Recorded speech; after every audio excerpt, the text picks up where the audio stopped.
If you think poor sleep just makes you tired, then you're missing the real risk. Sleep is one of the strongest regulators of your blood sugar, your blood pressure, your hormones, your brain function, and your immune system. And the scary part is that your sleep can actually be harming your health long before you feel exhausted. In this video, I'm going to tell you about 3 warning signs your sleep is actively damaging your body and what to do about each one of them. And if you go through the video thinking, I know my sleep isn't perfect, but I'm not in a position to fix it right now, then stick around until the end of the video because I'll talk about what to focus on when life doesn't allow perfect sleep. Hello, I'm Dr. Alex, and I've spent almost a decade working in emergency departments across the UK. And so my goal now is to share the patterns I've seen on the front line to help you live longer and avoid the diseases I see every day.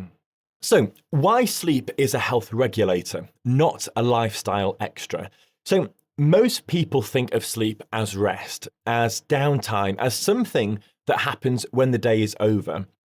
But that misses what's actually going on in your body when you're asleep. Sleep isn't passive recovery.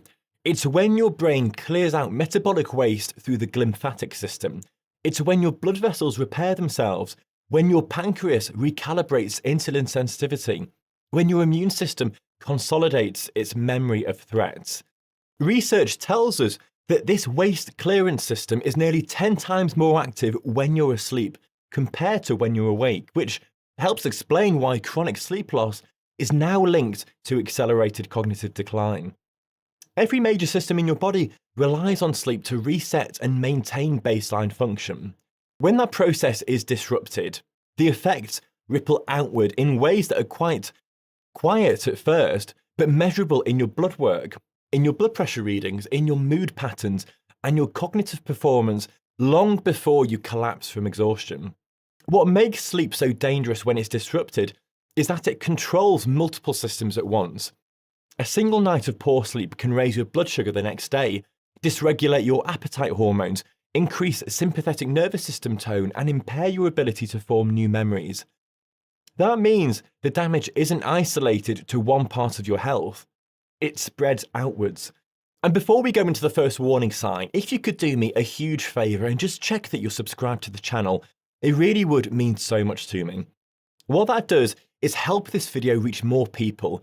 And if that just helps one extra person improve their own sleep and prevent a disease later down the line, then it's absolutely worth it. So thank you very much, and let's carry on with the rest of the video. So warning sign number 1, you wake up tired despite enough hours. This is probably the most common one I hear, and it's the one most people dismiss too quickly.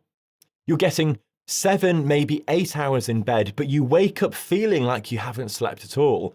We've all been there. The instinct is to blame stress or age, or just accept it as normal.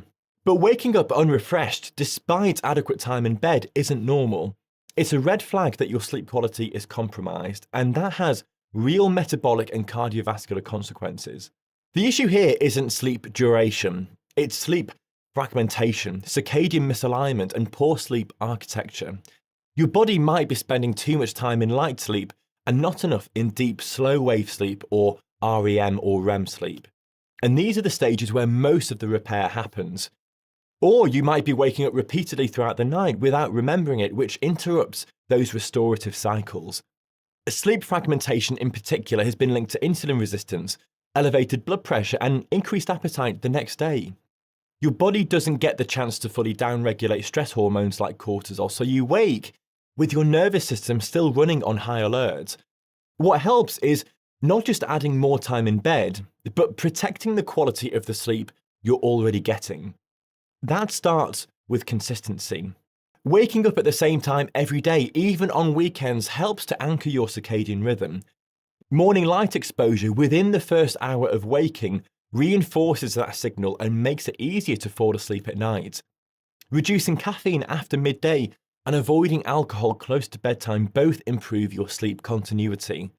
And protecting the first half of the night when most of your deep sleep happens means creating a quiet, cool, dark environment and avoiding anything that spikes your heart rate or cortisol right before bed. I'm thinking smartphones here. Okay, moving on to warning sign number 2. Your energy, Hunger or cravings feel unpredictable. This one sneaks up on people because it doesn't feel like a sleep problem at first. You're making it through the day, but your energy is all over the place. You're hungry an hour after eating. You're craving sugar or ultra-processed foods even when you know you shouldn't be. You feel fine in the morning and then crash hard in the afternoon. What's actually happening is that poor sleep has disrupted the hormones that regulate your appetite and your energy balance. Leptin, which most people have heard of, which signals satiety, this hormone drops. Ghrelin, on the other hand, which signals hunger, this goes up. That combination makes you feel hungrier, less satisfied after meals, and more likely to reach for calorie-dense foods like chocolate or crisps. At the same time, sleep deprivation impairs your body's ability to handle glucose. Even one night of restricted sleep can reduce insulin sensitivity by up to 30%, which is massive, and this means that your blood sugar spikes higher and stays elevated longer after eating. Now, that's not just anecdotal, that's from controlled studies at the University of Chicago Sleep Lab. And what they did here was they put young healthy adults through just 1 week of sleep restriction and found that their glucose tolerance dropped to pre-diabetic levels. That drives more cravings, more energy crashes, and a greater likelihood of storing fat rather than burning it. The other piece of this puzzle is cortisol. When you don't sleep well, cortisol stays elevated throughout the day instead of following its normal rhythm. What that does is it keeps you wired but tired. It makes it harder to relax, and it increases your preference for comfort foods. Now, over time, this pattern leads to weight gain, metabolic dysfunction, and an increased risk of developing type 2 diabetes. And the frustrating part is that people often blame their willpower or their diet, when the real issue is often upstream in their sleep. What helps here is regularity. Going to bed and waking up at consistent times stabilizes your circadian rhythm, which in turn stabilizes your hormone rhythms. Eating a protein-forward breakfast helps to blunt the blood sugar and appetite swings that come from poor sleep. Limiting late-night eating gives your digestive system time to rest, and it keeps your sleep lighter and less fragmented. And the last bit of this is managing evening screen exposure, particularly smartphones. What this does, it helps preserve your melatonin production and makes it easier to fall asleep at a reasonable time. Moving on to warning sign number 3. Your blood pressure, your mood, or your focus is slowly worsening. This is one that gets missed most often because the changes are very gradual. You're a little bit more irritable than you used to be. You're having trouble concentrating at work. Your blood pressure has crept up in the last few checkups, but not enough to require medication just yet. Now, these aren't dramatic symptoms, so people adjust and move on. But these are all warning signs that chronic sleep debt is wearing down your nervous system and your cardiovascular system. When you don't get enough high-quality sleep, your sympathetic nervous system stays overactive. That's the part of your nervous system that drives the fight or flight response. Over time, that leads to higher resting heart rate, higher blood pressure, and increased vascular stiffness. Large population studies here have shown that people consistently sleeping less than 6 hours have about a 20% higher risk of developing hypertension. And I've seen this pattern play out repeatedly in the A&E department where I work, where patients present with their first hypertensive crisis. Now, sleep deprivation also impairs the prefrontal cortex, which is responsible for emotional regulation, impulse control, and executive function. That's why, if you're tired, you're quicker to anger, slower to make decisions, and more likely to react emotionally rather than think things through. The cognitive effects are really measurable as well. Attention, working memory, and processing speed all decline with chronic poor sleep. You might still be functional, but you're operating below your baseline, and because it happens slowly, you don't always notice the drop until something forces you to confront it. What helps here is treating sleep as non-negotiable. Become an expert sleeper. Prioritizing consistency in your sleep schedule is the most powerful intervention that you can do. Reducing alcohol, which fragments sleep and suppresses REM sleep, improve both sleep quality and mood stability.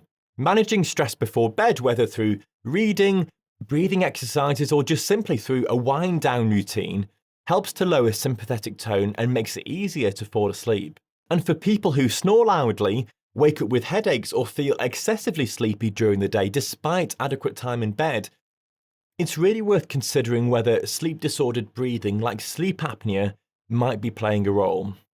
That's something to bring up with your GP or your family doctor. So, what is the common thread linking all three signs? What connects waking up tired, unpredictable hunger, and worsening mood or blood pressure is the loss of physiological recovery. Sleep is when your body resets. When that reset doesn't happen, or it happens incompletely, then the stress of the day carries over into the next day. Your blood sugar stays a little higher. Your blood pressure stays a little more elevated. Your stress hormones stay a little more active. Your brain stays a little less sharp. None of those changes feel catastrophic on their own, but they accumulate. Over weeks, months, years, and even tens of years, that accumulation becomes metabolic syndrome. It becomes hypertension. It becomes cognitive decline and chronic disease. The body is incredibly resilient, but it's not designed to function without recovery. And your sleep is the primary recovery mechanism that we have. So if you recognize any of these warning signs, then the good news is that sleep is one of the most modifiable risk factors in health. You don't need a perfect sleep routine or expensive interventions to make a difference. You need consistency and just a few key habits. Start by anchoring a consistent wake-up time, even on weekends. That really is the single most powerful circadian anchor that we know of. Get morning light exposure within the first hour of waking. What that does is reinforces your circadian rhythm and makes it easier to fall asleep later on in the evening. The next thing is to protect the first half of the night by going to bed early enough to get at least 4 hours of uninterrupted sleep before midnight, when most of your deep sleep occurs. Another thing you can do is to create a wind-down buffer in the hour before bed. No work emails, no intense conversations, no scrolling through stressful content. And keep sleep boring and regular. Same time, same routine, same environment. Your brain learns what to expect and it becomes easier to fall asleep and stay asleep. Now, I need to be honest here for a moment. For years, I worked regular night shifts in the A&E, and I know my sleep pattern during that time was absolutely terrible. It's genuinely something that scared me for a long time because shift work is classified as a Group 2A probable carcinogen by the World Health Organization. It's in the same category as red meat and some industrial chemicals. Now, that isn't meant to panic anyone, but it's a reality. And the truth is, not everyone can optimize their sleep. If you are working night shifts, if you have young children, if you're caring for elderly parents, if you're in a profession that demands irregular hours, or if you're simply waking up in the night multiple times to use the toilet or to settle a crying baby, you might not have the luxury of perfect sleep right now. And that's okay. It doesn't mean that you're destined to get sick or to die early. Sleep does matter, but it's only one part of a much bigger picture. Out of everything that contributes to long-term health and longevity, it's the cumulative effect that counts, not any single imperfect factor. So, what I would say to anybody in that position is this. If you can't change your sleep routine now, then optimize everything else you can control. Focus on your diet, whole foods, adequate protein, stable blood sugar. Prioritize physical health, even if it's just walking. Protect your social connections because loneliness and isolation compound the effects of poor sleep. Work on stress reduction through whatever works for you, whether that's breath work, therapy, time in nature, your hobbies. None of these fully compensate for disrupted sleep, but they can buffer some of the damage and meaningfully reduce your overall disease risk. And if you're waking frequently to pass urine, then that's something worth getting checked out with your doctor because sometimes there are fixable causes and medication that you can take. Your health isn't determined by one factor alone. It's shaped by everything that you do repeatedly over time. So if sleep is compromised for now, then make the rest of your health non-negotiable. So let me end with this. Sleep isn't optional recovery. It is active repair. It's when your body regulates your blood sugar, repairs your blood vessels, consolidates your memory, and resets your stress response. When sleep is compromised, those processes break down and the effects show up in your energy, your mood, your appetite, and your blood pressure, and your long-term disease risk. The warning signs are there for most people. You just have to recognize them and take them seriously. And if you found this video useful, then please give it a like and please hit the subscribe button to help it reach more people.